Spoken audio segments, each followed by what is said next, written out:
Hello, my name is Stefan, and I'm going to talk about the language in Coco and how it helps better our understanding of not only the film, but also of the Hispanic/Latinx culture found within the film. So, Coco is Pixar's first animated feature film centering around a Hispanic protagonist. Throughout this film, we experience a lot of Hispanic culture.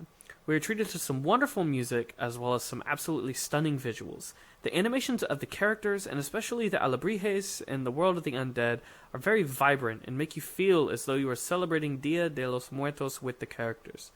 When watching the films, however, we often tend to not think about the language we hear and see throughout our viewing. And for most of us, we are probably listening to a film in our native language. Here I'm going to dive a little deeper into the role of language in Coco and how it impacts our experience.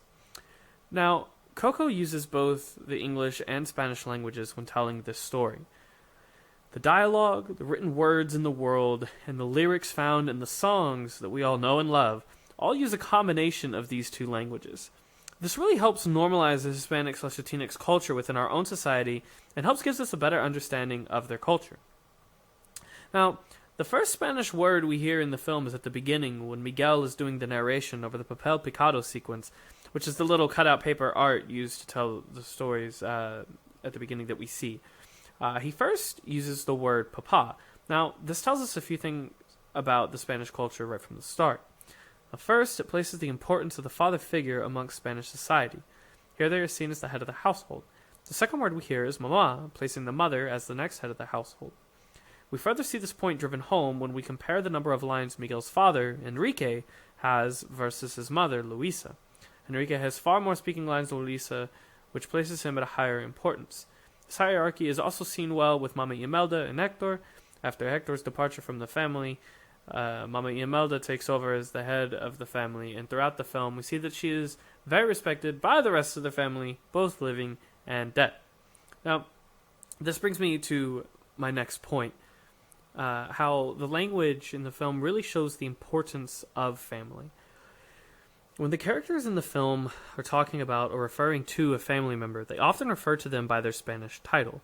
For example, abuelita for Miguel's grandmother, tia and tío for his aunt and uncle, etc.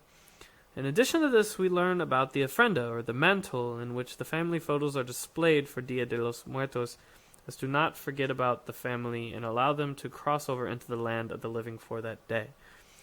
Now, this all shows an importance for one's family and the role that they play in this culture. This is a theme that is found throughout the film as a whole.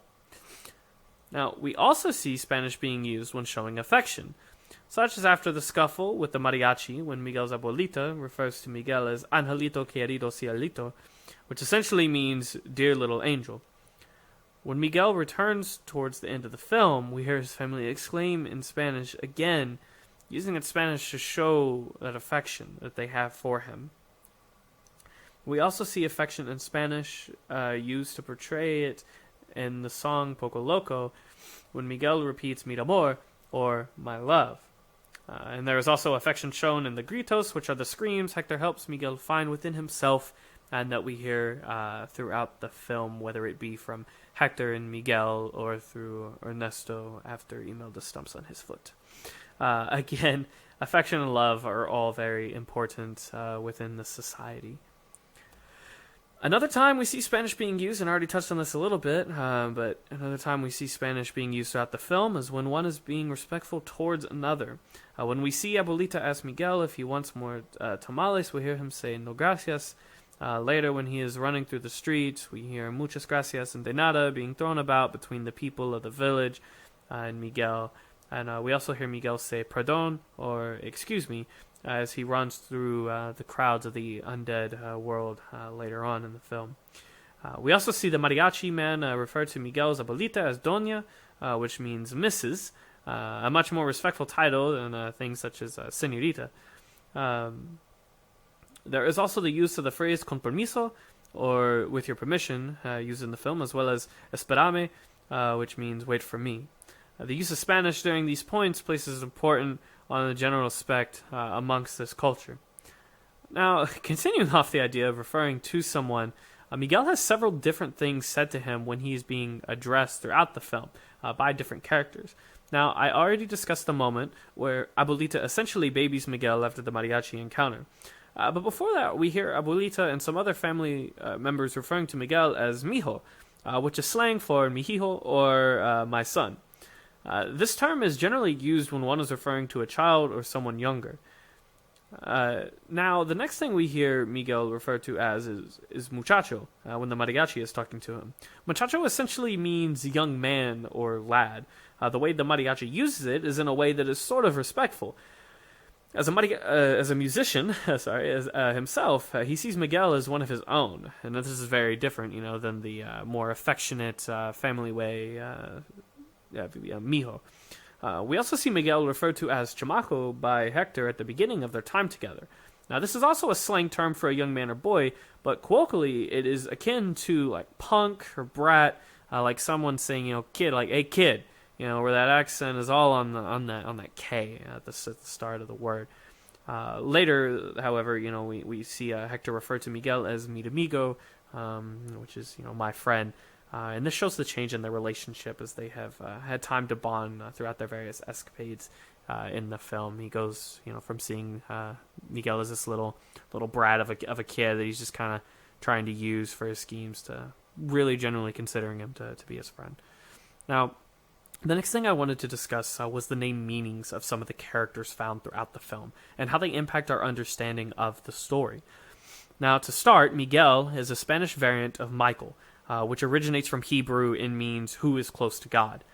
Now, Michael was one of the archangels and the closest to God. And this is interesting, and I bring this up because, Miguel bridges the gap between the living and the dead world, which is obviously not something just anyone is able to do. The biblical name, used also helps show the importance of religion within Hispanic / Latinx culture, specifically, with Christianity and Catholicism playing a huge role. Now, the next character I wanted to mention was Dante. Dante actually means everlasting and is of Latin origin. This fits as Dante is an alebrije or spirit guide. We also hear Dante referred to as a cholo dog by Frida Kahlo, the artist that we see in the movie. Now, there are actually a number of things that make this very cool. First, a cholo is a name short for the breed of dog that Dante is. In Hispanic culture, these dogs were the Aztec dog of the gods. They're very vigilant watchdogs and were often buried alongside their owners to serve as protective guides to the next world. Again, this fits very well since Dante is an alebrije. Secondly, this is very cool and great attention to detail, as cholos often appeared in the real-life paintings of Mexican artist Diego Rivera and Frida Kahlo. Now, this is cool because Rivera is the last name of Miguel's family, and Frida Kahlo, they had in the film, and had her reference Dante as being a cholo dog, which was just really cool. Another very fitting name is that of Mama Imelda's.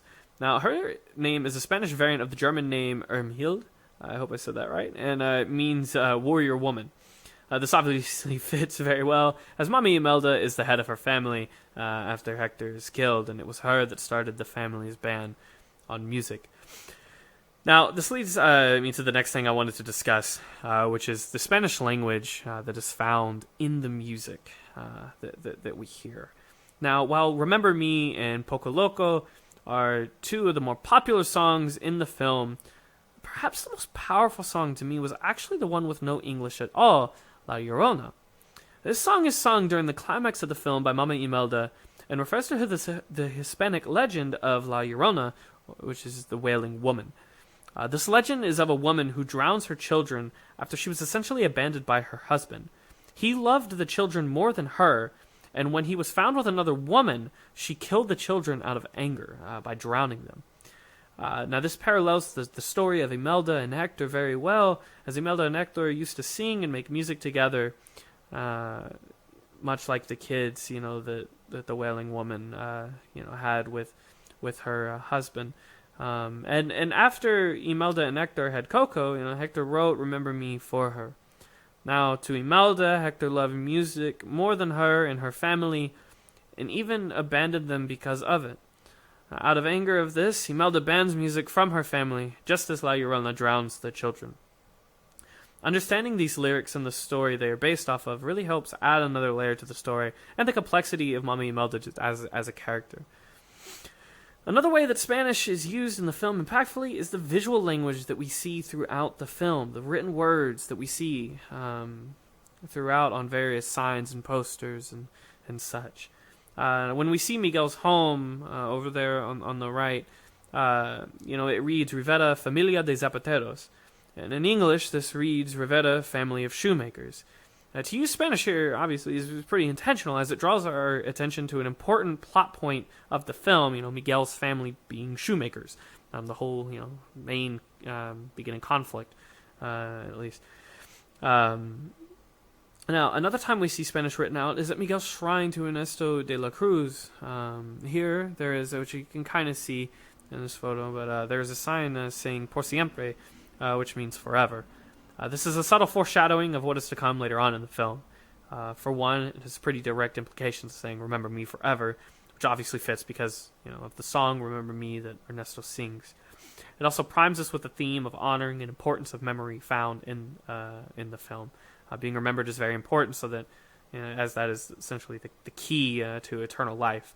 And so, while this little sign may seem small and such, but it actually does carry some weight, and having it written in Spanish, kind of places some importance on it, and we need to pay attention to. As you can tell, the language in this film is very important. The use of Spanish shows us and highlights some of the more important parts and themes of the film, as well as what has a lot of cultural significance. Through learning and understanding these words and phrases, we're able to get a deeper understanding of not only the film itself, but of a different culture than our own. So hopefully the next time that you all are watching movies, really pay attention, to the language that is found throughout. If there are, multiple languages throughout the film, really think about why is it that, the screenwriters decided to use, this language there versus this language there. And doing a little research on that can kind of really help bring a lot of things together and impact your next viewing of the film. So, thank you.